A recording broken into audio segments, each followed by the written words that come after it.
ঐকমত্য কমিশন আপনারা জানেন দীর্ঘদিন ধরেই অনেক মিটিং আমরা করেছি এবং বড় ডেভেলপমেন্ট হয়েছে যে অনেকগুলো বিষয়ে with some small note of dissent আমরা একমত হতে পেরেছি। নোট অফ ডিসেন্টের ব্যাপারে মাননীয় বিজ্ঞ আইনজীবী আছে, উনিও ব্যাখ্যা দেবে এটার লিগ্যাল স্ট্যাটাস কি। এখন যে আলোচনা চলছে সেটা হচ্ছে এটা কিভাবে বাস্তবায়ন করা হবে, কি কি বিষয় ঐকমত্য, এই ব্যাপারে কনসেনসাস ইজ দেয়ার, আমরা পৌঁছে গেছি। এখন পদ্ধতিতে এটা বাস্তবায়ন হবে সেটি হচ্ছে আজকের মূল আলোচনা। সে আলোচনা চলছে এবং এটা বিরতির পরেও চলবে। 5টি অল্টারনেটিভ প্রস্তাব কমিশনের পক্ষ থেকে দেওয়া হয়েছে,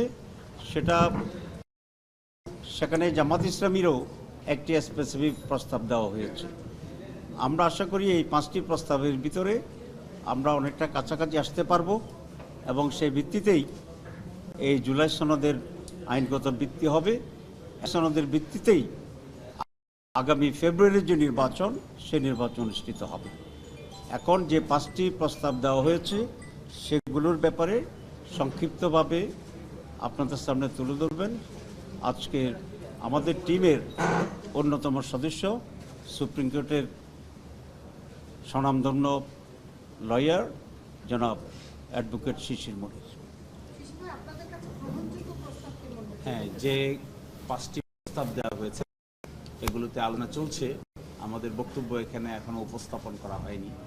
আমরা যে প্রস্তাব বলেছি স্পেসিফিক্যালি, সেই প্রস্তাবটি হলো এক সাংবিধানিক আদেশ জারি করা, অর্থাৎ ঐকমত্য কমিশন যে সমস্ত বিষয়ে একমত পোষণ করেছেন সেই বিষয়গুলো সংবিধানের সঙ্গে সাংঘর্ষিক, সেগুলো একটি স্পেশাল সাংবিধানিক আদেশ জারি করে স্পেশাল সাংবিধানিক আদেশকে ওই ক্ষেত্রে, শুধুমাত্র ওই ক্ষেত্রে সংবিধানের উপর প্রাধান্য দেওয়া, বাকি সব ক্ষেত্রে সংবিধান যেমন আছে তেমনই থাকবে। জানেন, আমরা বলেছি ড্রাফটে যে কনস্টিটিউয়েন্ট অ্যাসেম্বলি অর্থাৎ জনগণের ইচ্ছার বহিঃপ্রকাশ ঘটেছে 5 তারিখ। এই ইচ্ছার বহিঃপ্রকাশের জন্যই সকল আলোচনা চলছে।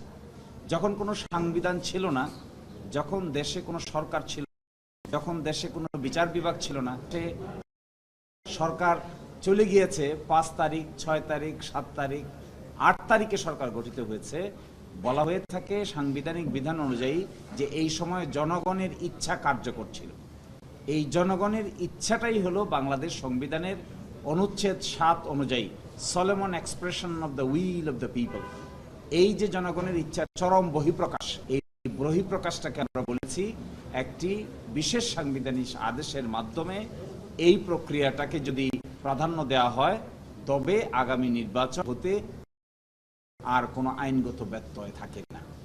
আরেকটি কথা এখানে খুবই ইম্পর্টেন্ট, আজকে যে আলোচনা হচ্ছে এখানে যে ঐকমত্য কমিশনে, অনেকেই বলতে পারেন যে ঐকমত্য কমিশন এই আলোচনা করার সুযোগ কোথায় পেল, এবং বর্তমান যে সরকার আছে সেই সরকারই কোন মেয়াদের ভিত্তিতে দায়িত্ব পালন করছে। এগুলো সবেই আমরা সংবিধান ভায়োলেট করে ফেলেছি। আমরা দেখি, আজকে দেখাবো 57টা অনুচ্ছেদ, সংবিধানের অনুচ্ছেদ 153-153-র মধ্যে 57টা অনুচ্ছেদ ইতোমধ্যে অকার্যকর হয়ে গেছে। কিন্তু সরকার ব্যবস্থায় সাংবিধানিক প্রক্রিয়া ফলো করার কোনো সুযোগ নাই। এই জন্যই আমরা বলেছি একটা নতুন সাংবিধানিক আদেশ জারি করার জন্য। এছাড়াও আরো কয়েকটা পদ্ধতির কথা আলোচনা হয়েছে। কেউ বলছেন নতুন সংসদে এসে করবেন, এরকম একটা অপশন। কেউ বলেছেন রেফারেন্ডামের মাধ্যমে করবেন, এটা একটা অপশন। কেউ বলেছেন রাষ্ট্রপতির মাধ্যমে অর্ডিন্যান্স জারি করে করবেন, এটা একটা অপশন। আর কেউ বলেছেন 106 অনুচ্ছেদ অনুযায়ী সুপ্রিম কোর্টের কাছে মতামত অপশন। এই 5টা অপশনের মধ্যে আমরা যে অপশন নিয়ে আজকে আলোচনা করেছি, ড্রাফট জমা দিয়েছি এবং আলোচনা করব, সেটি হলো বিশেষ সাংবিধানিক আদেশ জারি করে আগামীতে সংবিধানের উপরে বিশেষ সাংবিধানিক আদেশকে প্রাধান্য দিয়ে সেটা 5ই আগস্ট থেকে কার্যকর দেখানো। এটা সংবিধানের যে সমস্ত ভ্যাকুয়াম এখন দেখা যাচ্ছে, এই ভ্যাকুয়ামগুলি ফুলফিল করে সম্মুখ পানে অগ্রসর হওয়া সম্ভব।